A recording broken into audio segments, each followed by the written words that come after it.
तो भाई environmental chemistry के अंदर सही है, अब जो फर्स्ट हमारे पास पार्ट है सही है, वो है हमारे पास एटमॉस्फेयर के हवाले से सही है। तो भाई सबसे पहले जो डिस्कशन है हमारी वो ये है कि भाई एटमॉस्फेयर जो है वो होता क्या है, सही है। एटमॉस्फेयर को अगर हम डिफाइन करें तो किस तरीके से हम इसको डिफाइन करेंगे, ठीक है। तो देखें हमारा जो प्लैनेट अर्थ है सही है, हमारा जो प्लैनेट अर्थ है सही है, इसके अराउंड सही है, इसके अराउंड काफ़ी कई मल्टीपल जो हमारे पास क्या नाम है लेयर्स ऑफ गैसेस हैं सही है, उसने इस पूरे प्लैनेट अर्थ को जो है वो एक तरीके से क्या किया हुआ है, एक तरीके से जो है वो इंसुलेट किया हुआ है, यानी कि ढका हुआ है सही। यानी कि इसके अराउंड जो है वो हमारे पास कई सारी गैसेस का सही जो है क्या नाम है मिक्सचर मौजूद है, जो कि हमारे इस प्लैनेट अर्थ को सही क्या नाम है स्पेस में मौजूद, यूनिवर्स में मौजूद जो डिफरेंट चीज़ें हैं उससे क्या करती है भाई, प्रोटेक्ट करती है।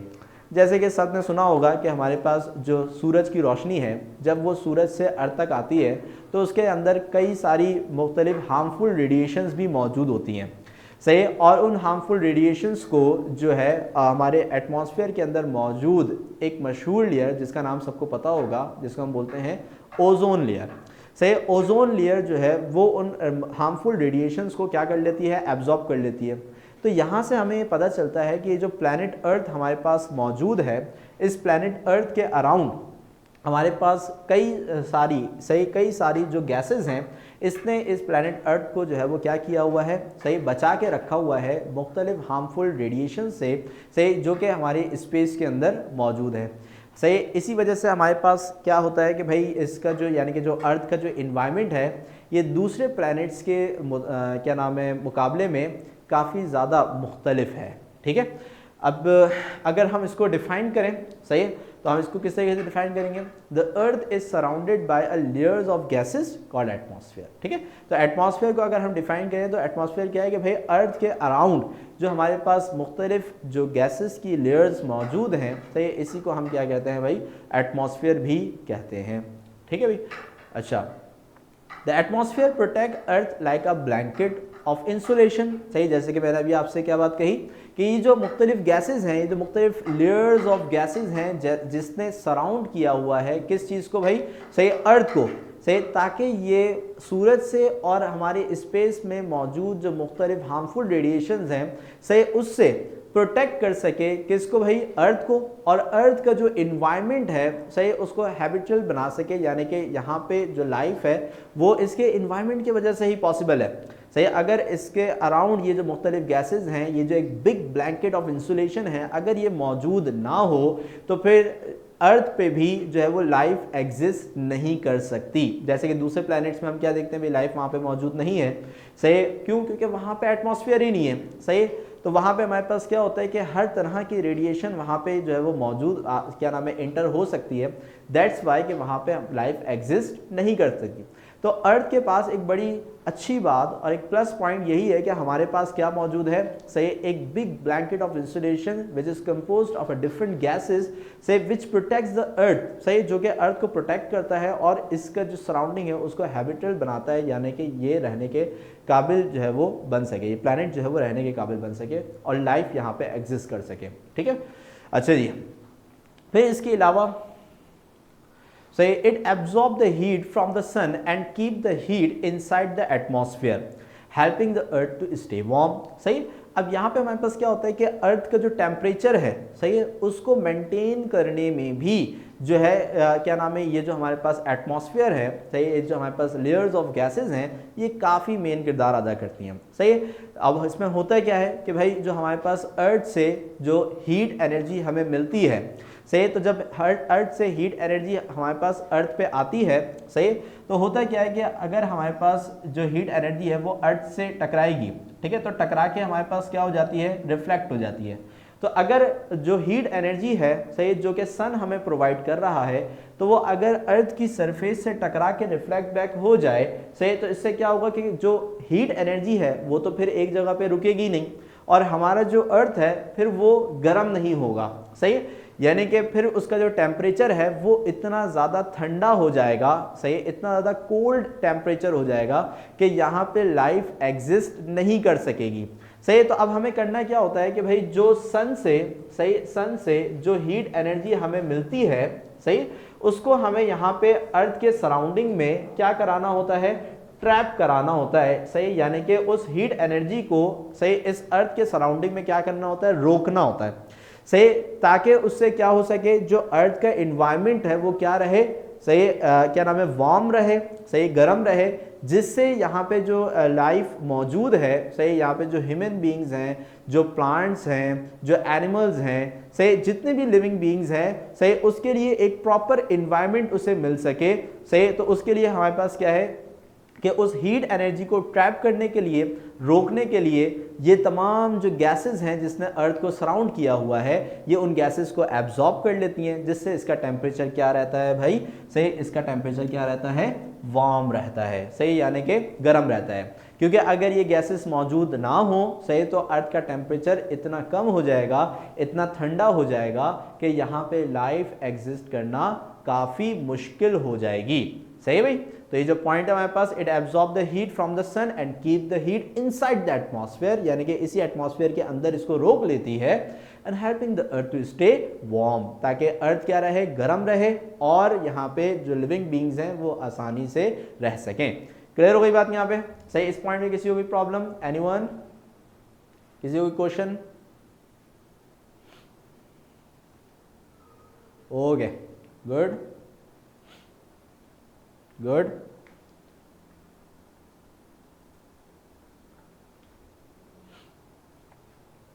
ठीक है, तो अब सही नेक्स्ट पार्ट की तरफ हम मूव करते हैं, सही। तो यहां पे हमारे पास क्या है भाई सही, this blanket also helps to form our weather pattern और क्लाइमेट, सही। अब यहाँ पे हमारे पास क्या है कि जो क्या नाम है, एक बड़ी ही हम बोल सकते हैं भाई नेमत है, सही है, इस अर्थ के लिए, कि यहाँ पे हमारे पास क्या मौजूद है भाई, यहाँ पे हमारे पास मौजूद है वेदर, सही है, यानी कि मौसम, ठीक है। तो ये जो मौसम का बनना है, सही है, सर्दी आना, गर्मी आना, खिज़ा आना, बहार आना, ये तमाम तर जो हमारे पास जो क्या नाम है वेदर पैटर्न्स हैं, सही, ये किसके वजह से हैं, सही, ये इन तमाम गैसेस की वजह से है, जिसने अर्थ को क्या किया हुआ है, सराउंड किया हुआ है, सही। वालेकुम सलाम। ठीक है, तो इसने अर्थ को क्या किया हुआ है, सराउंड किया हुआ है, जिसकी वजह से हमारे पास क्या होता है, जिसकी वजह से हमारे पास जो क्या नाम है वेदर पैटर्न है, जो क्लाइमेट है, सही है, वो अर्थ पे फॉर्म होता है। जबकि अगर हम दूसरे प्लैनेट्स को देखें जिनके पास एटमॉस्फेयर मौजूद नहीं है, से वहाँ पे इस तरीके के कोई भी वेदर पैटर्न्स हमें नहीं देखने को मिलते, सही, कि वहाँ पे हमारे पास ऐसा नहीं होता कि भाई स्प्रिंग, ऑटम, समर, विंटर, सही। तो ऐसा कोई वेदर पैटर्न जो है वो वहाँ पे एग्जिस्ट नहीं करता, ठीक, क्यों? क्योंकि वहाँ पे एटमॉस्फेयर मौजूद नहीं है, इसी वजह से वहाँ पे कोई भी वेदर पैटर्न भी मौजूद नहीं है, ठीक है भाई। तो यहाँ पे ये तमाम तर जो हमने जनरल डिस्कशन करी है, सही है, एटमॉस्फेयर के हवाले से, ठीक है। तो उसमें हमने क्या क्या चीज़ें समझी कि एक कॉन्सेप्ट हमने डेवलप किया है कि भाई व्हाट इज़ एटमॉस्फेयर, कि भाई एटमॉस्फेयर क्या होता है।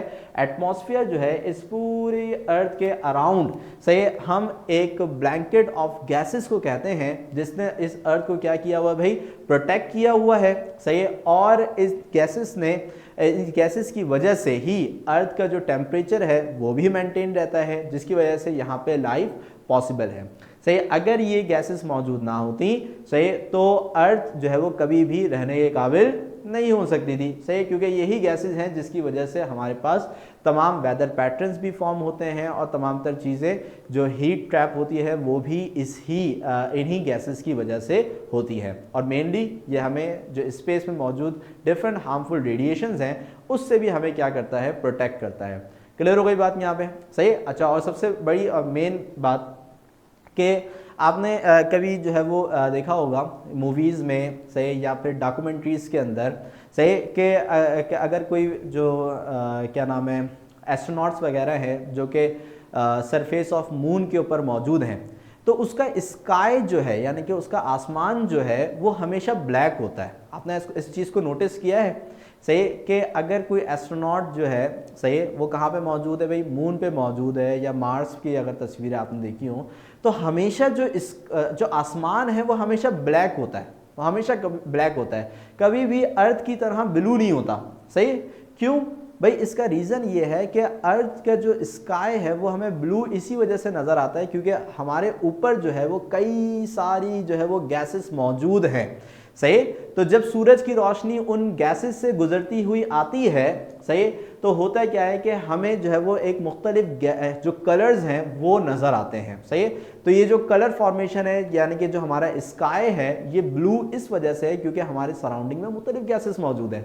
सही, और जो आप डॉक्यूमेंट्रीज देखते हैं या फिर आप अगर कभी पिक्चर्स देखें, सही, उन क्या नाम है एस्ट्रोनॉट्स की या उन प्लैनेट्स की, सही, जो कि अदर देन अर्थ हैं, सही, तो उनका जो स्काई है वो हमेशा ब्लैक होता है। सही, क्यों? क्योंकि उनके ऊपर कोई भी एटमॉस्फेयर मौजूद नहीं है। सही, अब चूंकि उनके ऊपर कोई भी एटमॉस्फेयर मौजूद नहीं है, सही, तो इसी वजह से उनके ऊपर कोई किसी भी कलर का जो है वो क्या नाम है स्काई नहीं होता। ठीक है, तो हमेशा उनके ऊपर क्या होता है, एक ब्लैक कलर नजर आता है क्योंकि स्पेस हमारे पास क्या है, बिल्कुल ही ब्लैक है। सही, तो वो डायरेक्टली स्पेस को हम देख रहे होते हैं। ठीक है, तो ये जो हमारे पास स्काई फॉर्मेशन है ये भी किसकी वजह से होती है, हमारी एटमॉस्फेयर की ही वजह से होती है। क्लियर हो गई बात यहाँ पे? तो एटमॉस्फेयर का कॉन्सेप्ट जो है वो क्लियर हो गया, भाई एटमॉस्फेयर क्या होता है। गुड, चले भाई, तो अब एटमॉस्फेयर हमने समझ लिया है। सही है, तो अब हम समझ लेते हैं भाई इसकी कंपोजिशन, कि भाई ये जो एटमॉस्फेयर हमारे पास बना हुआ है, सही, इसके अंदर क्या क्या चीज़ें यानी कि कौन कौन सी गैसेस जो हैं वो हमारे पास मौजूद है। सही, तो ये जो हमारे पूरी अर्थ है, सही, इस पूरी अर्थ में जो सबसे ज़्यादा अमाउंट जिस गैस की मौजूद है, सही, यानी कि तकरीबन 78.09% यानी कि 100% में से 78.09% जो गैस हमारे पास मौजूद है ये है हमारे पास नाइट्रोजन गैस। ठीक है, तो हमारे एटमॉस्फेयर की जो सबसे ज़्यादा मेजर गैस है, सही, जो कि सबसे ज़्यादा मौजूद है हमारे एटमॉस्फेयर में, सही, वो कौन सी गैस है भाई, नाइट्रोजन गैस।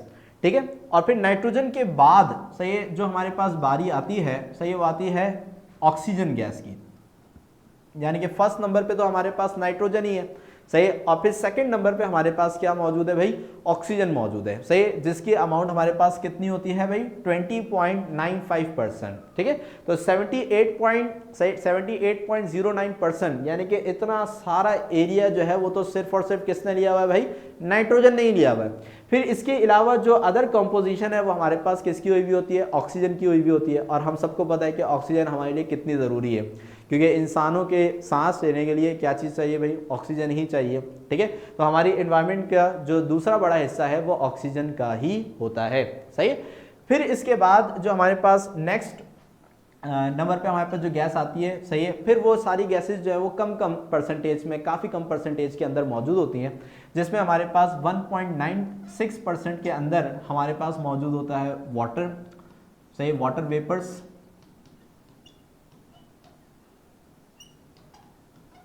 ठीक है, और फिर इसके बाद हमारे पास 0.03% के अंदर मौजूद होती है कार्बन डाइऑक्साइड गैस। 0.93% के अंदर हमारे पास मौजूद होती है आर्गॉन गैस।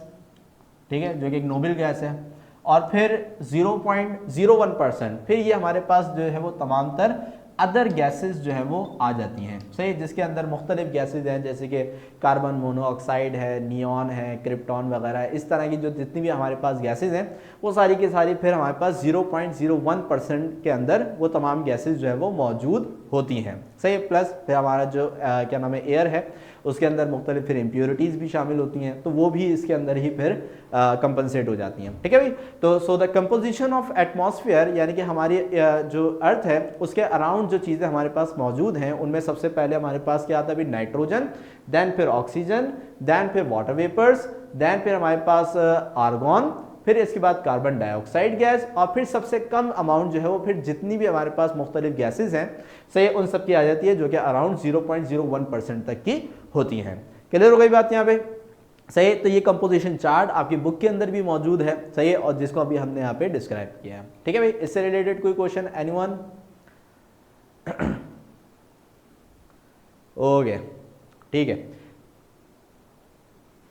अब नेक्स्ट जो हमारे पास टॉपिक है, सही है, वो है हमारे पास लेयर्स ऑफ एटमॉस्फेयर का। सही, यानी कि अब ये जो हमारे पास पूरी अर्थ है, सही, इस पूरी अर्थ में अगर हम बिल्कुल ही सरफेस से यानी कि ग्राउंड से ऊपर की तरफ अगर हम जो है वो ट्रैवल करते हैं, सही, तो हम यहाँ पे मुख्तलिफ लेयर्स ऑफ एटमॉस्फेयर को क्या करते जाएंगे, क्रॉस करते जाएंगे, जिसमें हमारे पास पहली लेयर जैसे कि आती है क्या नाम है हमारे पास ट्रोपोस्फियर, फिर उसके बाद स्ट्रेटोस्फियर, फिर मेसोस्फियर, फिर उसके बाद हमारे पास क्या नाम है थर्मोस्फियर, और फिर आखिर में आती है एक्सोस्फियर। सही, तो इस तरीके से अगर हम ऊपर की तरफ मूव करते जाएंगे तो हम लेयर बाय लेयर जो है वो एटमॉस्फेयर की मुख्तलिफ लेयर से गुजरते जाएंगे अनटिल अनलेस कि हम स्पेस में चले जाएं।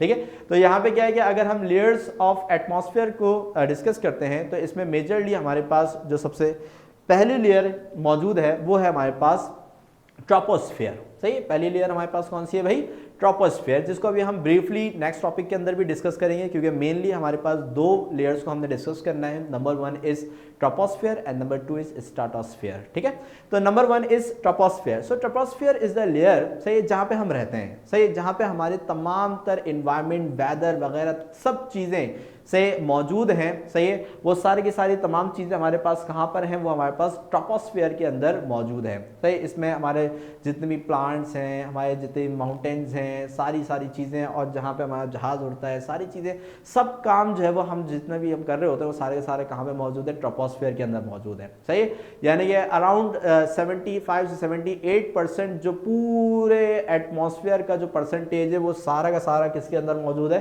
ट्रोपोस्फियर के अंदर मौजूद है। सही है, तमाम तर गैसेस का। ठीक है, फिर इसके बाद जब हम ट्रोपोस्फियर से, सही, जब हम ऊपर की तरफ मूव करते हैं, सही, तो फिर बारी आती है हमारे पास किसकी भाई, स्ट्रेटोस्फियर की। सही, पहले हमारे पास क्या है भाई, ट्रोपोस्फियर, और फिर जब हम ट्रोपोस्फियर से ऊपर की तरफ मूव करेंगे तो फिर हमारे पास जो लेयर आएगी वो कहलाती है हमारे पास स्ट्रेटोस्फियर। स्ट्रेटोस्फियर की खास बात यह है कि यहाँ पे हमारे पास वो मशहूर एक लेयर मौजूद है जिसका हम बार बार तस्करा करते हैं, सही, यानी कि ओजोन लेयर। ठीक है, ओजोन लेयर जो है वो यही स्ट्रेटोस्फियर के अंदर ही मौजूद है, सही, जो कि क्या नाम है सन से आने वाली जो क्या नाम है हाई एनर्जी अल्ट्रावायलेट रेडिएशंस हैं उसको जो है वो यहीं पर ही रोक लेती है। सही, यानी कि ट्रोपोस्फियर यानी कि जहाँ पे हम रहते हैं वहाँ पे उन यूवी रेडिएशंस को आने नहीं देती, क्योंकि अगर वो यूवी रेडिएशंस जो है वो अगर आ जाती हैं, सही, तो उनकी एनर्जी इतनी ज़्यादा होगी कि अगर वो हमारे स्किन के कांटेक्ट में आती हैं, सही, तो इससे हमें जो है मुख्तलिफ स्किन की बीमारियां वगैरह हो सकती है। ठीक है, तो इसी वजह से हमारे पास क्या है कि वो जो स्ट्रेटोस्फियर के अंदर मौजूद जो ओजोन लेयर है, सही, वो क्या करती है, वो उन तमाम तर हाई एनर्जी यूवी रेडिएशंस को अपने अंदर एब्जॉर्ब कर लेती है। क्लियर हो गई बात यहाँ पे, सही। तो पहले हमने स्ट्रेटोस्फियर, सही, और फिर जैसे हम स्ट्रेटोस्फियर से ऊपर की तरफ मूव करेंगे तो फिर ट्रोपोस्फियर से ऊपर की तरफ मूव करेंगे तो फिर आ जाएगी हमारे पास स्ट्रेटोस्फियर। अब जैसे ही हम स्ट्रेटोस्फियर से ऊपर जाएंगे तो फिर नेक्स्ट बारी आएगी हमारे पास किसकी, मेसोस्फियर की। सही, मेसोस्फियर ये क्या नाम है, ये वो लेयर होती है जहाँ पे हमारे पास जो मेटेरॉइड्स हैं, सही, वो हमारे पास क्या हो जाते हैं, बर्न हो जाते हैं। सही, जैसे कि आपने सुना होगा कि भाई जो हमारे पास स्पेस है, सही, उसमें कई जो स्टोन्स वगैरह हैं, सही, जिसको हम बोलते हैं मीटरॉइड्स, अगर वो काफ़ी बड़े हो तो वो बोलते हैं एस्ट्रॉइड्स। ठीक है, तो अगर वो काफ़ी छोटे छोटे से हों तो वो कहलाते हैं मीटरॉइड्स। ठीक है, तो अगर वो मीटरॉइड्स जो है वो अगर अर्थ के एटमॉस्फेयर में दाखिल होते हैं, सही, तो जैसे ही वो अर्थ के एटमॉस्फेयर में दाखिल होते हैं तो अर्थ का एटमॉस्फेयर उन पे जो है वो एक हाई क्या नाम है रेजिस्टिव फोर्स अप्लाई करता है, जिसकी वजह से होता क्या है कि हमारे पास यहाँ पे जो वो मीटरॉइड्स हैं वो इसी लेयर के अंदर क्या हो जाते हैं, बर्न हो जाते हैं, यानी कि जल जाते हैं, ख़त्म हो जाते हैं। सही, तो ये जो मेसोस्फियर है इसके अंदर जो हमारे पास मीटरॉइड्स हैं वो सारे के सारे क्या हो जाते हैं, बर्न हो जाते हैं। ठीक है, फिर इसके बाद आती है नेक्स्ट हमारे पास थर्मोस्फेयर्स। ठीक है, थर्मोस्फेयर ये हमारे पास, इसकी जो ख़ास बात है, सही, इसकी ख़ास बात ये है कि यहाँ पे हमारे पास फॉर्मेशन होती है किसकी, अरोरा की। सही है, अरोरा फॉर्मेशन होती है इसके अंदर। ठीक है, किसी को पता है अरोरा क्या होता है भाई, एनीवन, किसी को पता है अरोरा क्या होता है, अरोरा नहीं पता? ठीक है, तो अब मैं बताता हूँ आपको। सही, अरोरा क्या होता है कि हमारे जो क्या नाम है अर्थ है, सही, अर्थ का एक है हमारे पास नॉर्थ पोल और एक है हमारे पास साउथ पोल। ठीक है, तो यहाँ पे हमारे पास होता क्या है कि क्या नाम है, जो अर्थ की मैग्नेटिक फील्ड है, सही है, इसको ज़रा समझिएगा कि जो हमारे पास अर्थ है, अर्थ, सही है, ये क्या करती है, स्पिन करती है ना, ठीक है। तो जब ये अर्थ स्पिन करती है, ठीक है, तो इस तरीके से ये क्या करती है, रोटेट करती है, ठीक है। अब ये जो हमारे पास ये जो पॉइंट है, ये इसका क्या कहलाएगा, नॉर्थ पोल, और ये क्या कहलाएगा, इसका साउथ पोल, ठीक है। और आप सबको पता है पोल्स किसके होते हैं, पोल्स होते हैं मैग्नेट के। तो अर्थ जो है वो इटसेल्फ एक खुद क्या है, मैग्नेट है, सही है, और मैग्नेट की मैग्नेटिक फील्ड होती है, सही है। तो अर्थ क्या करता है, अर्थ जो है वो अपने अराउंड एक फील्ड जो है वो क्रिएट करता है इस तरीके से, सही है। अर्थ अपने अराउंड क्या करता है, फील्ड क्रिएट करता है, सही। इसको रब कर देते हैं।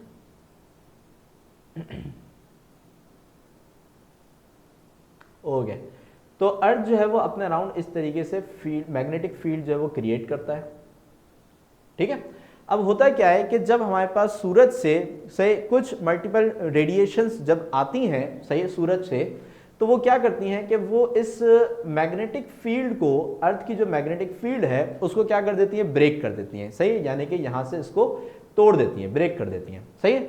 अब ब्रेक करने के नतीजे में होता क्या है कि सारी की सारी जो मैग्नेटिक फील्ड है, से ये सारी की सारी आके इधर टूट के से यहाँ पे नॉर्थ पोल और साउथ पोल के ऊपर जो है वो क्या हो जाती है, जमा हो जाती है, सही है। और ये हमारे पास जब नॉर्थ पोल और साउथ पोल के ऊपर तमाम तर रेडिएशन एक पॉइंट पे आके जमा होती है, तो ये उन शहरों के या जो कि नॉर्थ पोल और साउथ पोल पे मौजूद हैं, सही, उन शहरों के जो क्या नाम है, स्काई है, आसमान है, उसमें ये विजिबल होती हैं, यानी कि दिखाई देती हैं, सही। और ये किस कलर की दिखाई देती हैं, ग्रीन कलर की, सही, यानी कि ग्रीन कलर की जो लाइट है हमें नॉर्थ और साउथ पोल के ऊपर जो है वो दिखाई देती है, सही। इसलिए इसको हम नॉर्दर्न लाइट या फिर साउदर्न लाइट भी कहते हैं, सही।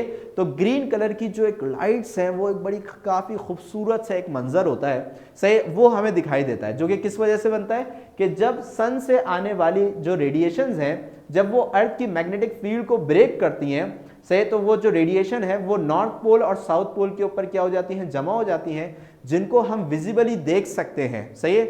और इन लाइट्स को हम कहते हैं अरोरा।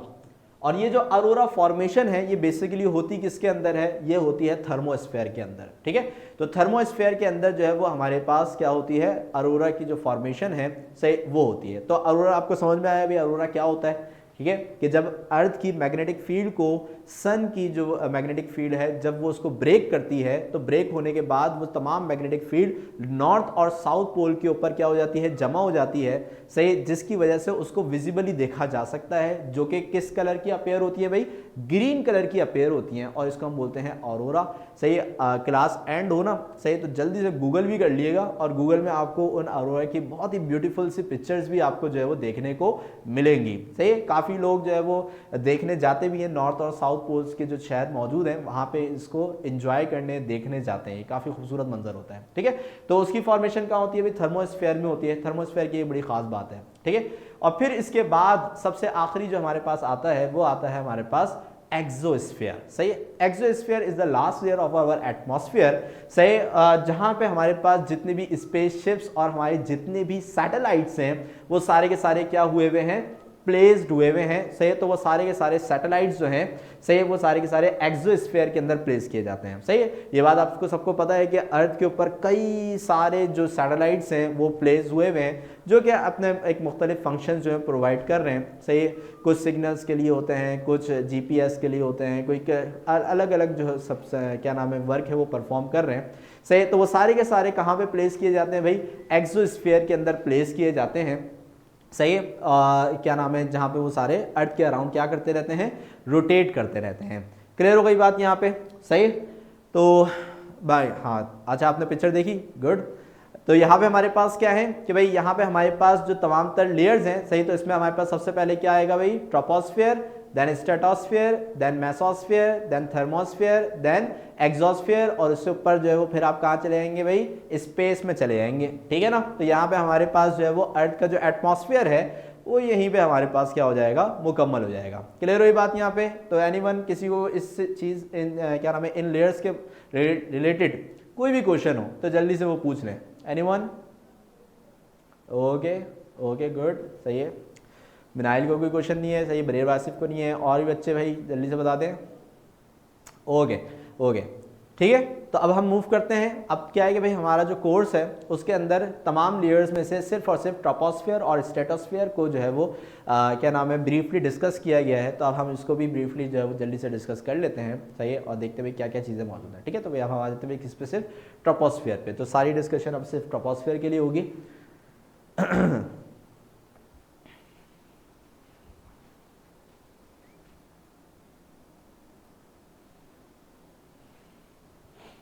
ओके, तो भाई नंबर 1 इज, सही है, कि यहाँ पे हमारे पास जो पहला पॉइंट है, सही है, वो क्या है हमारे पास, the troposphere is the lowest layer of earth atmosphere. ठीक है, जो हमारे पास ट्रोपोस्फियर है, ठीक है, जो हमारे पास ट्रोपोस्फियर है वो अर्थ एटमॉस्फेयर में सबसे जो है, हाँ सही है, ऐसा ही बनी रहा सिर्फ। ठीक है, अच्छा, तो जो हमारे पास ट्रोपोस्फियर है, सही है, वो अर्थ एटमॉस्फेयर में सबसे कहाँ पे मौजूद है, लोएस्ट। अभी हमने देखा ना कि जब हमने लेयर्स को पढ़ना शुरू किया तो उसमें ट्रोपोस्फियर जो है सबसे लोएस्ट रीजन था, सही। तो यही बात यहाँ पे लिखी हुई भी है। अच्छा जी, next, it extends from earth surface to an average height of 12 kilometre. सही, यानी कि अगर हम अर्थ सरफेस से, सही है, यानी बिल्कुल ग्राउंड से अगर हम 12 किलोमीटर की हाइट पे जाते हैं, सही, तो ये सारा का सारा जो एरिया है ये किसका कहलाएगा, ये सारा का सारा एरिया ट्रोपोस्फियर का एरिया कहलाएगा, सही है।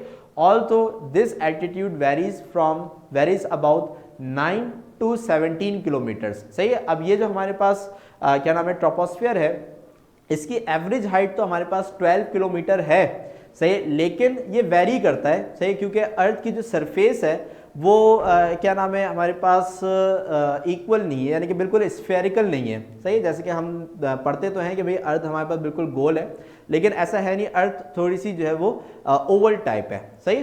तो इसलिए हमारे पास क्या होता है कि कुछ पॉइंट्स के ऊपर जो हमारे पास क्या नाम है ट्रोपोस्फियर है उसकी लेंथ कम हो जाती है, यानी कि अबाउट 9 किलोमीटर्स तक पहुंच जाती है, और कुछ पॉइंट्स के ऊपर जो ट्रोपोस्फियर है उसकी जो लेंथ है वो बढ़ जाती है, यानी कि अराउंड 17 किलोमीटर्स तक चले जाती है, सही। अब आपको ये बात पता है जो मैंने भी आपको बताया भी, सही, कि भाई हमारे पास जो अर्थ है, सही, अर्थ, ठीक है, वो इस तरीके से क्या कर रही है, स्पिन कर रही है, सही। एक तो वो रोटेट कर रही है, सही। रोटेट का मतलब क्या होता है कि वो सन के अराउंड घूम रही है, सही।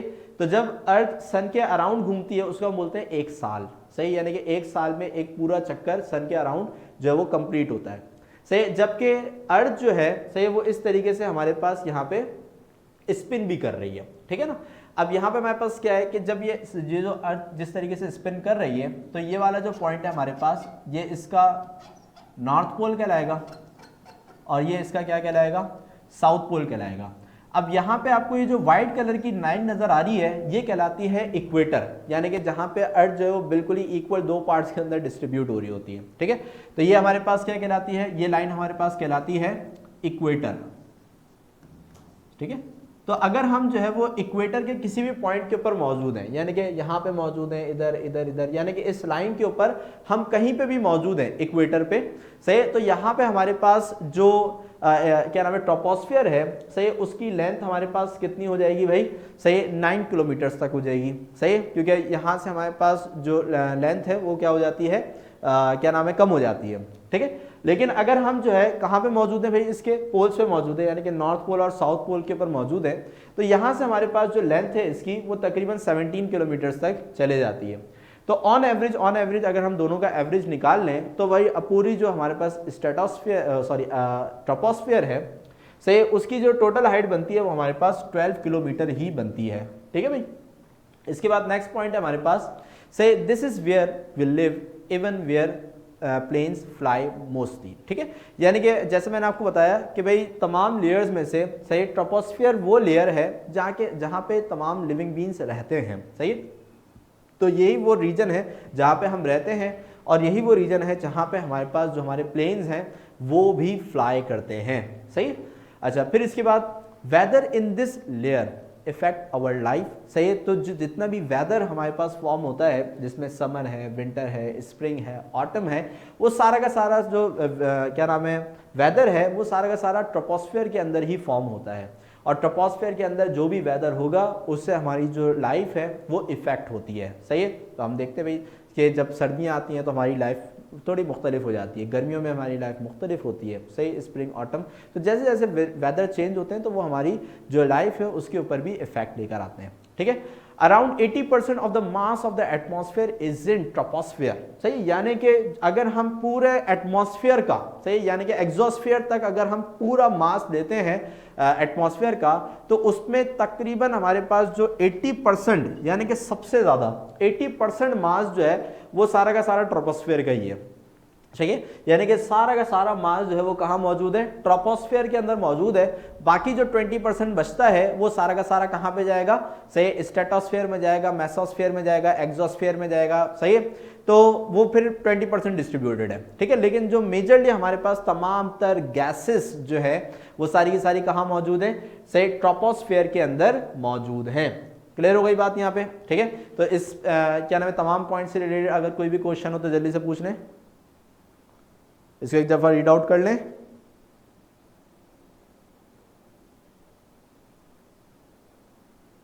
ओके, ठीक है भाई, ओके ओके। तो अब आगे की तरफ चलते हैं, सही है। तो ट्रोपोस्फेयर हो गया। अब ट्रोपोस्फेयर के ऊपर हमारे पास क्या आता है भाई, सही, स्ट्रेटोस्फेयर आता है, ठीक है। तो अब स्ट्रेटोस्फेयर के हवाले से पॉइंट्स देख लेते हैं ठीक है। तो भाई पहला पॉइंट हमारे पास कि भाई stratosphere is the second lowest layer of earth atmosphere, सही, ये बात पता है हमें कि भाई जब हम ट्रोपोस्फेयर से होते हुए जब दूसरी लेयर पे जाएंगे तो वो दूसरी लेयर हमारे पास स्ट्रेटोस्फेयर की ही कहलाएगी, सही। It lies above the troposphere, सही, and is separated from it by tropopause, ठीक है। यानी कि हमारे पास यहाँ पे जो स्ट्रेटोस्फेयर है और जो ट्रोपोस्फेयर है, सही, स्ट्रेटोस्फेयर और ट्रोपोस्फेयर के दरमियान एक बाउंड्री है, सही है, जिसने स्ट्रेटोस्फेयर और ट्रोपोस्फेयर को क्या किया हुआ है, सेपरेट किया हुआ है। तो स्ट्रेटोस्फेयर और ट्रोपोस्फेयर के दरमियान में ये जो गैप हमारे पास मौजूद है इसको हम क्या बोलते हैं, इसको हम बोलते हैं ट्रोपोपॉज, ठीक है, ट्रोपोपॉज। तो tropopause is the boundary between troposphere and stratosphere, सही। अच्छा, this layer extend from the top of the troposphere at रफली 12 kilometre from the earth surface to the stratosphere at an altitude of 50 to 55 kilometre, सही। यानी कि इसका मतलब ये कि अगर हम यहाँ पे ट्रोपोस्फेयर से स्टार्ट लेते हैं, सही, ट्रोपोस्फेयर से स्टार्ट लेते हैं तो यहाँ से अगर ट्रोपोस्फेयर से हम शुरू करते हैं तो यहाँ से यहाँ तक ये 12 किलोमीटर तक का डिस्टेंस बनेगा जहाँ तक हमारे पास जो है क्या नाम है, स्ट्रेटोस्फेयर मौजूद है, सही। लेकिन अगर हम अर्थ की सरफेस से मूव करते हैं और अर्थ की सरफेस से हम स्ट्रेटोस्फेयर तक जाते हैं, सही, अर्थ की सरफेस से हम स्ट्रेटोस्फेयर तक जाते हैं तो ये अराउंड हमारे पास डिस्टेंस आएगा कितना, 50 to 55 किलोमीटर्स तक का, सही है। तो यहाँ पे हमारे पास क्या बात देखी हमने कि अगर हम क्या नाम है, ट्रोपोस्फेयर से ऊपर की तरफ मूव करते हैं तो तकरीबन 12 किलोमीटर तक का जो डिस्टेंस है, सही है, वो हमारे पास स्ट्रेटोस्फेयर का कहलाएगा। और अगर अर्थ की सरफेस से हम ऊपर की तरफ मूव करते हैं तो 50 to 55 किलोमीटर तक का जो हमारे पास डिस्टेंस है वो कवर करके हम स्ट्रेटोस्फेयर तक जो है वो पहुंचेंगे, सही। The higher the altitude the hotter is the atmosphere. अब ये बड़ा रीजन है, देखें ट्रोपोस्फेयर के अंदर क्या होता है, ट्रोपोस्फेयर के अंदर ये होता है कि जैसे हम नीचे से यानी कि बिल्कुल जमीन से ऊपर की तरफ मूव करते हैं ना, तो जो क्या नाम है, एनवायरनमेंट है, सही है, वो ठंडा होने लगता है, कोल्डर होने लगता है, सही, कोल्डर, सही। इसलिए आपने देखा होगा कि जब आप क्या नाम है, नॉर्थर्न साइड्स पे जाते हैं तो पहाड़ देखते हैं तो पहाड़ की चोटियां कैसी होती हैं, उनके ऊपर क्या होती है, बर्फ मौजूद होती है, सही है। आप गर्मियों में भी चले जाओ तब भी आपको बर्फ दिखेगी, सर्दियों में तो होती बर्फ है, ठीक है। तो इसका मतलब क्या है कि अगर हम ट्रोपोस्फेयर में ऊपर की तरफ जाते हैं, सही है, तो वहां पे जो क्या नाम है, टेम्परेचर है वो कोल्ड होना शुरू हो जाता है, सही। तो अगर हम नीचे से ऊपर की तरफ मूव करते हैं किसमें भाई, ट्रोपोस्फेयर में, सही, किसमें, ट्रोपोस्फेयर में, तो जो टेम्परेचर है हमारे पास वो क्या होता है भाई, कोल्ड होता है, सही। अब जैसे ही हम स्ट्रेटोस्फेयर में दाखिल होते हैं, यानी कि यहाँ पे हमारे पास ट्रोपोस्फेयर खत्म, अब हम दाखिल हो रहे हैं किसमें भाई, स्ट्रेटोस्फेयर में, सही है। तो जैसे ही स्ट्रेटोस्फेयर में हम दाखिल होंगे तो टेम्परेचर हमारे पास क्या होना शुरू हो जाएगा भाई, हॉट होना शुरू हो जाएगा, सही है। यानी कि हम नीचे से ऊपर की तरफ जा रहे हैं, सही है, तो पहले क्या हो रहा है, कोल्ड हो रहा है, और जैसे ही हम और ऊपर गए यानी कि स्ट्रेटोस्फेयर में दाखिल हुए तो एनवायरनमेंट क्या हो जाएगा, हॉट हो जाएगा। अब सर ये उल्टा इफेक्ट क्यों आया, पहले तो ठंडा हो रहा था, सही, तो आहिस्ता आहिस्ता फिर ये हॉट होना क्यों शुरू हो गया, क्योंकि भाई इसका रीजन क्या है, इसका रीजन ये है जो मैंने आपको शुरू में बताया था कि स्ट्रेटोस्फीयर के अंदर मौजूद है ओजोन। क्या मौजूद है, ओजोन लेयर। और ओजोन लेयर क्या करता है भाई, ओजोन लेयर जो है वो सूरज की यानी कि सन की जो हाई एनर्जी रेडिएशन है जिसको हम अल्ट्रावायलेट रेज बोलते हैं उसको एब्जॉर्ब कर लेता है। सही, अब सूरज की जो गर्म रेडिएशन है वो कहां मौजूद है भाई, ओजोन के अंदर मौजूद है। और ओजोन कहां पर है, स्ट्रेटोस्फीयर में है। सही, तो इसका मतलब स्ट्रेटोस्फीयर का जो टेम्परेचर है वो क्या होना चाहिए, हॉट होना चाहिए। सही, तो जब ओजोन जो है वो क्या नाम है, सूरज की अल्ट्रावायलेट रेडिएशन को जो कि बहुत गर्म होती हैं उसको जब वो एब्जॉर्ब कर लेता है तो उससे होता क्या है कि जो स्ट्रेटोस्फीयर का जो टेम्परेचर है वो क्या हो जाता है भाई, हॉट हो जाता है। सही है, तो इस तरीके से अगर सूरज की रेडिएशन जो है वो अर्थ की तरफ आ रही है, सही है, तो इसमें मौजूद जो हमारे पास ओजोन लेयर है, सही है, वो क्या करेगा, वो अर्थ की क्या नाम है, सूरज की जो हाई एनर्जी रेडिएशन है उसको एब्जॉर्ब करके गर्म हो जाएगा, जिसकी वजह से स्ट्रेटोस्फीयर का टेम्परेचर हॉट हो जाता है। सही, इसी वजह से हमारे पास ऊपर की तरफ जाते हुए जो टेम्परेचर है वो कोल्ड होते होते होते क्या होना शुरू हो जाता है, हॉट होना शुरू हो जाता है। सही, तो ये वाला पॉइंट क्लियर हो गया भाई। एनी स्टूडेंट इस पॉइंट में किसी को कोई मसला है भाई? इस पॉइंट में किसी को कोई मसला है भाई? ओके, गुड गुड, ठीक है। अब लास्ट पॉइंट हमारे पास क्या है भाई, there are less water vapours and other substance in this layer. ठीक है, अब इसका रीजन क्या है कि भाई जो हमारे पास वाटर वेपर्स हैं या फिर जो डिफरेंट गैसेज हैं उनका जो मास है वो काफ़ी ज़्यादा होता है। और भारी चीज़ें हमेशा कहाँ होती हैं, नीचे होती हैं कि ऊपर होती हैं भाई, नीचे होती है ना। सही, तो हमारे पास क्या है कि जो जितने भी हमारे पास वाटर वेपर्स हैं एंड अदर गैसेज जो हैं, सही, चूंकि उनका मास ज़्यादा होता है इसलिए वो कहाँ मौजूद होते हैं, वो ट्रोपोस्फीयर के अंदर मौजूद होते हैं। इसी वजह से यहाँ पे हमारे पास काफ़ी लेस वाटर वेपर्स और अदर सब्सटेंसेस जो हैं, वो गैस के जो सब्सटेंसेस हैं वो मौजूद होते हैं। स्ट्रेटोस्फीयर में इतने नहीं होते, सारे के सारे कहाँ मौजूद होते हैं, ट्रोपोस्फीयर के अंदर मौजूद होते हैं। क्लियर हो गई बात यहाँ पे? ठीक है, तो जल्दी से इन पॉइंट्स को रीड आउट करें और कोई भी क्वेश्चन हो तो जल्दी से पूछ लें।